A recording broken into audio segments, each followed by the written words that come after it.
നിങ്ങളുടെ favourite shows ഇനി ഒരിക്കലും മിസ്സാവില്ല. ഇപ്പോൾ C5 കാണും നിങ്ങളുടെ ഫേവറേറ്റ് ഷോസ് തികച്ചും സൗജന്യമായി. എല്ലാം ഞാൻ രാജുനെ ഏൽപ്പിച്ചിരിക്കുക. നമ്മൾ ചെയ്തതിനേക്കാളും ഭംഗിയായിട്ട് അവൻ എല്ലാം ചെയ്തോളൂ. എന്തെങ്കിലും ഒരു ജോലി രാജുനെ ഏൽപ്പിച്ച മനസ്സമാധാനത്തോടെ കിടന്നുറങ്ങാം. അത് കൃത്യമായിട്ട് അവനത് ചെയ്യും.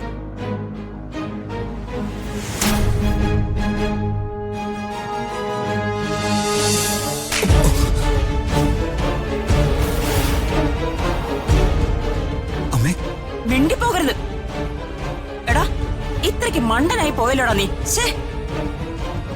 നിനക്ക് നിന്റെ അമ്മാവനെ കുറിച്ച് എന്തറിയാം? ചാണക്യനാ, ചാണക്യൻ. പറയേണ്ടത് പറയേണ്ട അളവിൽ, പറയേണ്ട സമയത്തെ പറയാവൂ. അല്ലെങ്കിലേ സകല കള്ളത്തരവും ആ പ്രതാപൻ കണ്ടുപിടിച്ചു കളയും. അതിനിപ്പോ എന്ത് കള്ളത്തരം സംഭവിച്ചത്? ഒരു കള്ളത്തരവും ഇല്ലേ? ബോംബെയിൽ താമസിക്കുന്ന നീ അമേരിക്കയിലായിരുന്നല്ലേ ഇതുവരെ അവനെ പറഞ്ഞ് വിശ്വസിപ്പിച്ചിരിക്കുന്നേ? അതെങ്ങാനും പുറത്തറിഞ്ഞാലുള്ള അവസ്ഥ എന്താണെന്ന് നീ ആലോചിച്ചിട്ടുണ്ടോ? സോറി അമ്മേ. എടാ, നിനക്കറിയാവോ എന്തിനാ നിന്നെ ഞാൻ പെട്ടെന്ന് വിളിച്ചു വരുത്തിയതെന്ന്? നഷ്ടപ്പെട്ടത് മുഴുവൻ തിരിച്ചു പിടിക്കാനാ. എനിക്ക് കിട്ടേണ്ട സ്ഥാനം പ്രതാപൻ പണ്ടേ തട്ടിയെടുത്തു. അച്ഛന്റെ പാരമ്പര്യം മൂത്ത മകളായി എനിക്ക് അവകാശപ്പെട്ടതാ. അത് തരാതെ ഒഴിവാക്കാമെന്ന് ഒരാളും വിചാരിക്കണ്ട. നഷ്ടപ്പെട്ടത് അത്രയും ഞാൻ തിരിച്ചു പിടിക്കും. അത് നിന്നിലൂടെ. എന്റെ വഴി തടസ്സമായി കണ്ടതിനെയല്ല വെട്ടിമാറ്റിയ ചരിത്രമേ എനിക്കുള്ളൂ. ആദ്യം അവൾ പ്രതാപന്റെ ഭാര്യ. അവൾ ഈ വീട്ടിൽ നിന്ന് തെറിച്ചതേ എങ്ങനെയാണെന്നാ നീ വിചാരിച്ചത്? പുറത്താക്കിയതാ ഞാൻ.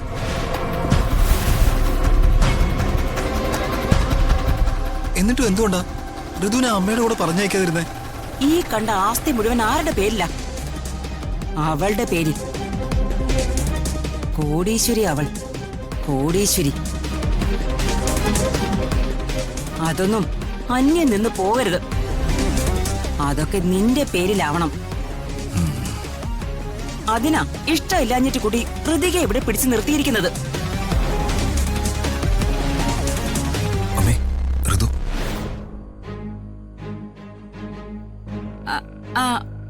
മോളെന്താ ഇവിടെ? വരാൻ പറഞ്ഞിരുന്നല്ലോ.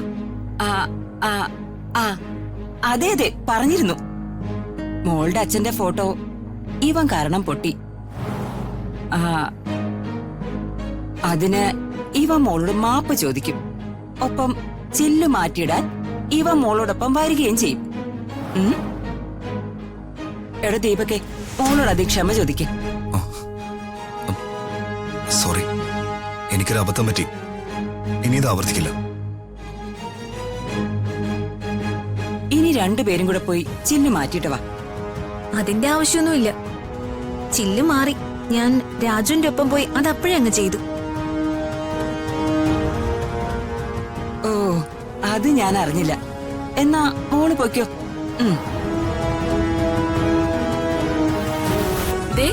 ഏട്ട വന്നു.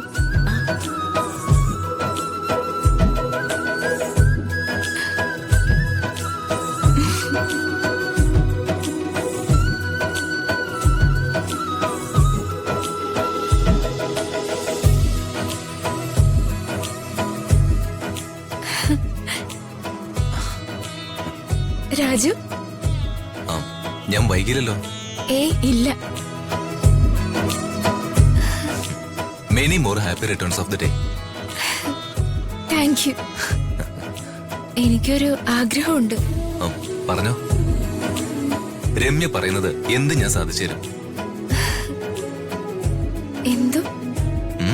എന്തും. എന്നാ ആദ്യം ആ കേക്ക് കിട്ടിയണം. അതിനു മുൻപ് എനിക്ക് രാജുവിന്റെ ഒരു മറുപടി കിട്ടണം. മറുപടിയോ? അതെ. രാജുവിനെ എനിക്കിഷ്ടാണെന്ന് അറിയാലോ. രാജുവിനെ കല്യാണം കഴിക്കണമെന്ന എന്റെ ആഗ്രഹം. എന്നെ കെട്ടാൻ രാജു തയ്യാറാണോ? അതിന്റെ ഉത്തരം എനിക്കിന്ന് അറിയണം.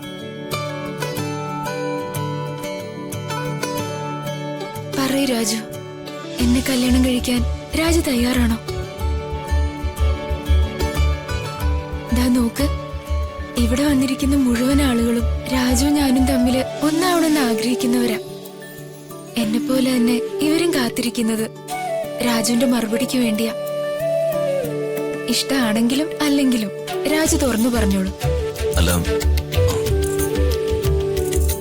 എന്നെ കല്യാണം കഴിക്കാൻ രാജു തയ്യാറാണോ?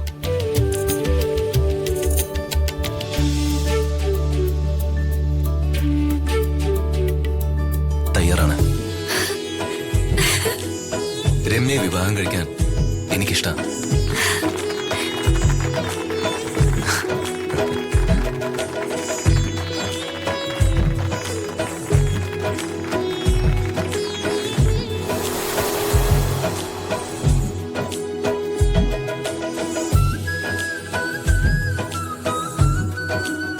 ഹലോ, ഈ ലോകത്തൊന്നും അല്ലാന്ന് തോന്നുന്നു.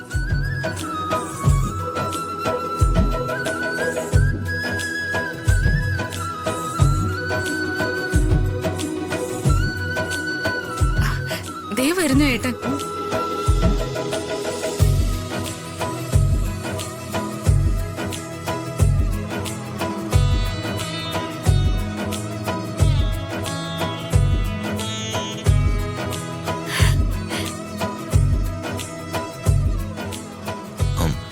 ഹാപ്പി. ഒരു സെക്കൻഡ്, മാഡം വിളിക്കുന്ന. ആ പറയും മാഡം. ആണോ? ഞാൻ ദേ എത്തി. സോറി, എനിക്ക് അത്യാവശ്യമായിട്ടൊന്ന് പോണം. നിങ്ങൾ കണ്ടിന്യൂ ചെയ്തോളൂ. അല്ല രാജു,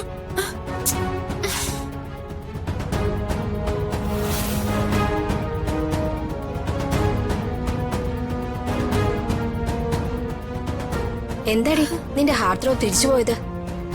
അവളുണ്ടല്ലോ, ആ മേഡം, മന്ത്രിയുടെ മോള്, അവളുടെ കോള് വന്നു. ശല്യ അവള്. എപ്പോഴൊക്കെ ഞാനും രാജുവും തമ്മിൽ അടുക്ക അവസരം ഉണ്ടായിട്ടുണ്ടോ അപ്പോഴൊക്കെ അവള് വന്ന് ഇടയിൽ വീഴും. ഒഴിവാക്കണം അവളെ, അല്ലെങ്കിൽ അപകടവാ. അപകടം.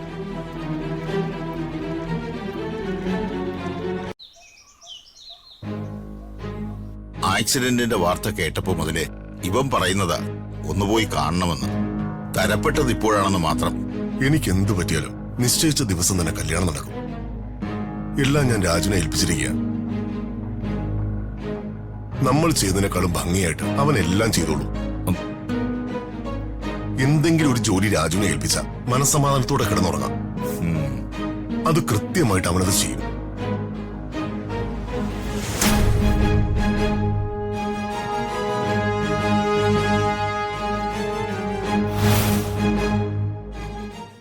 ഡൗൺലോഡ് ചെയ്യൂ C5 ആപ്പ്. കാണൂ എല്ലാ എപ്പിസോഡുകളും സൗജന്യമായി.